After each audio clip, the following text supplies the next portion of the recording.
Welcome to the model train room, everyone. Today in front of the camera we have a Rivarossi Norfolk Western Y6b. A little bit of history about the prototype. The 2174 was built by the N&W Roanoke shops in 1948. As a Y6b, this was the last set of articulators built for the Norfolk Western. In fact, they were the last articulators built anywhere in the United States. The Y6Bs were built as late as 1952, with number 2200 being the very last one. What really separates the Y class from most other articulators is that these are compound articulators. When you think of the big boy, Challenger, Allegheny, EM1, or even the N&WA class, those are all simple articulators. Compound articulators have different size cylinders for each of the driving wheels.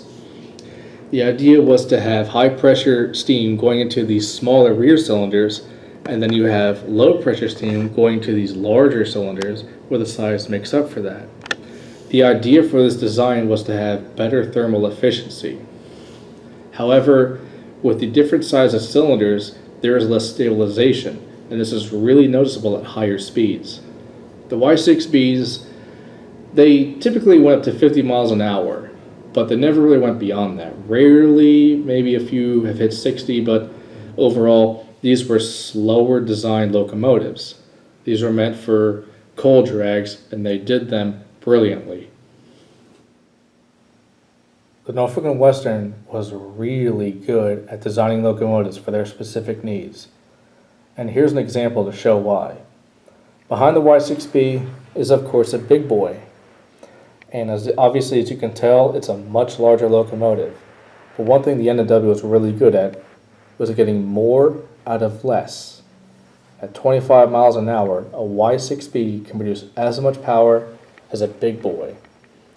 This wasn't a very, very big locomotive, but it was just as powerful. And that really goes to show how much thought and design went into making these Y6Bs. The Y6Bs have proven to be very powerful locomotives, and they actually hold a special place in steam history. The Norfolk Western actually put a Y6B up against multiple diesel locomotives at the time, and they've proven that the steam locomotive was much more powerful. As far as raw pulling power, the Y6B was king. It took multiple diesel locomotives to match that. But eventually the Norfolk Western went into dieselization, as that was a way to go at the time, and their cost was much lower to maintain. The 2174 made it several years into the steam preservation era, and a group was actually trying to save the locomotive. Unfortunately, when that group tried to save the locomotive, they were just short of funds by the time the deadline came. And unfortunately, the 2174 was scrapped in the mid-1970s. We do have a Y6A in preservation today, which is number 2156. As far as appearance, it looks just like a Y6B. It has all the modern appliances and just about the same appearance as a Y6B. The only difference is performance and numbers, and you really can't see that when you look at the locomotive in person. Now on to the model. Rivarossi has been producing the Y6B from late 1960s up until 1997. This one right here is from the 1997 release. Now there's been some differences in packaging, but as far as the locomotive goes, the difference between the 60s model and the late 90s model is they look very similar. Now there are some differences between the two, but as far as detail, they look about the same. One of the differences is that you can spot is this one has RP25 flanges. So this is able to run on code 55 rail, which is light rail for traction cars and for street running. Not really a place where a Y6B would operate, but it's nice to know that it can do that. It's a little bit more accurate anyway, as far as how it is compared to a real one. The old locomotives had pizza cutter flanges, which were very thick and can only operate on code 100 rail, which is what we see here. Another difference is that this locomotive has backhead detail. For years, Rivarossi's had these locomotives with a motor sticking out the rear. Now, as far as I know, all these larger Rivarossi models from the late era have the exact same backhead detail. I don't know what locomotive it is based off of, but having backhead detail is better than having no backhead detail. So I'm happy to see this, and I can't say that I've been inside a cab of a Y6b before. So at least to see this, I'm happy with it. I actually had to re-record this particular shot because of my original video. I stated that the builder's plate said Y6b built June of 1948. When I reviewed the video on a larger screen, I noticed it actually said built January 1945. I can't quite see it too well, but if I'd reviewed this, it would say January 1945. If it was 1948, it would have been correct, but this says 45, and the first Y6b, 2171, was built in 1948. The last Y6A, I believe, was built in 1942, so I don't know if Rivarossi intended to do that. They made a mistake. I'm not entirely sure, but when it comes to prototypical accuracy, that's a big miss. Although, even looking at this through the viewfinder of the camcorder, I can't see that too well.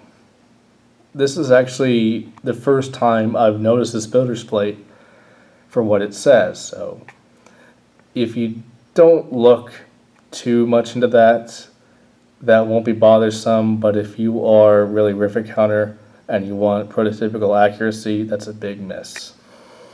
Now, looking at detail of this locomotive, it's okay. It's not fantastic. You know, you have the correct Baker valve gear, the correct placement of the air pumps and the reservoir.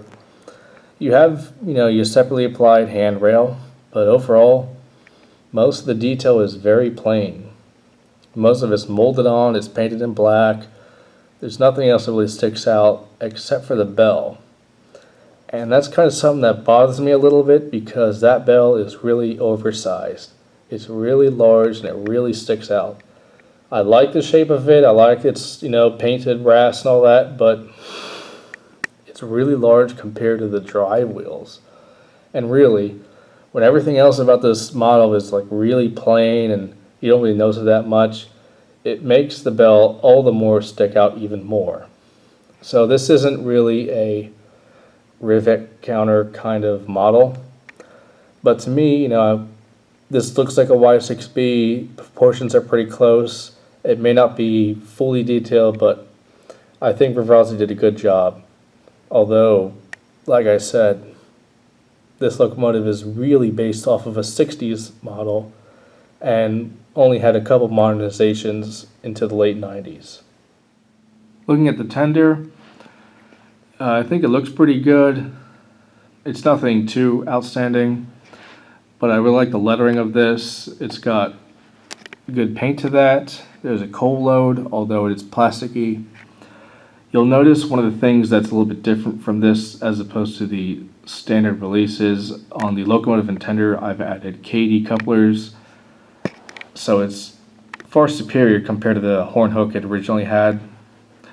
Now, the front of the locomotive did not have a coupler to begin with, so that was custom fitted on there. Now, this does have a light to it, I believe. Now, I think it didn't have any pickup shoes on the tender, even though these are all metal wheels. I think it came originally from the locomotive because the pin on the tender is metal.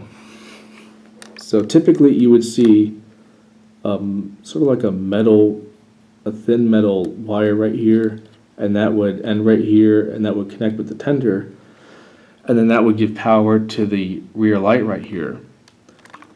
But looking at this review, making this review is the first time I've kind of noticed this, where there's no metal piece there, and I think there's supposed to be, because it shows that there, you have the gap here where you put the tender pin, but there's an additional small gap here, which is where something typically would be.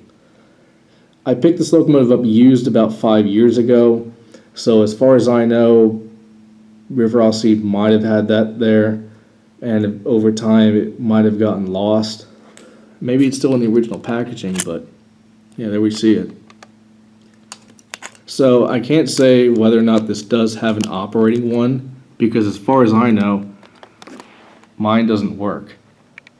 I'm not too much of a stickler on that, but sometime I would like to give that a try to see if there is a light in there. Okay, so that pretty much concludes the summary of the model. Now, here's the interesting bit. This locomotive was made in 1997, 1 year before the big revelation in model railroading. And there's a huge difference between this locomotive and a more recently made Y6b from a different brand. Overall, I think this is a nice model. It's good, but not great. I think for when it was made, it was a fantastic locomotive. Now, would I recommend it? Probably. Sort of.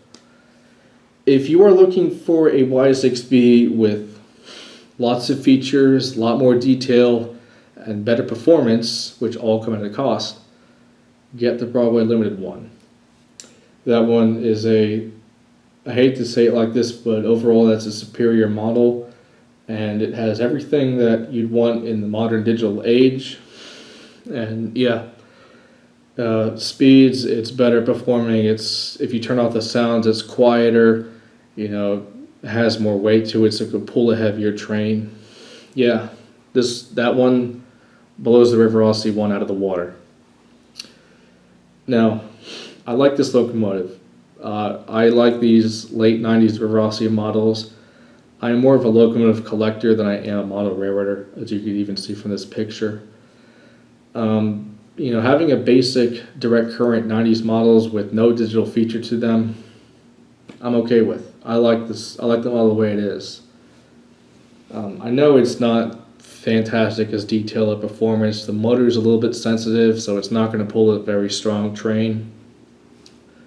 But I like it for the way it is, and there's still a niche market for those who like collecting older vintage locomotives, because there's something about them that, you know, we really can appreciate, and just how much effort they put into at the time. Because nowadays we have locomotives with so much going for them, so much features, that oftentimes the starting price might be a little bit out of people's range. Now, Rivarossi locomotives weren't cheap. They were still one of the better brands making steam locomotives in the 1990s, but shortly after this was last released, like I said, there was a big revelation in the industry, and that's a story I'll get to another video. Now, I picked this locomotive up about 5.5 years ago, and I picked this up for a much lower price than how much these are going for this day and age. So I guess the niche market for getting older locomotives are on the rise. These locomotives they're fairly reliable. They can still go, and you know, this locomotive is over 20 years old, and it's fantastic. So, you know, I'd recommend it. Funding at the right price, though, there's a certain limit for how much these go for, and if it looks ridiculous, don't bother. I don't know what to give you a good price for, but if you see one of these for like $350 or $400, I would not recommend that. I don't care if it's brand new, never ran before. That's a heavy price for a 1990s direct current model. Yes, it's Rivarossi when they were still making them in Italy, but it's not a 5-star model. So that pretty much concludes it. Now let's get this locomotive in operation so you can see how it performs and hear how it sounds. So thank you very much for watching. We'll see you next time.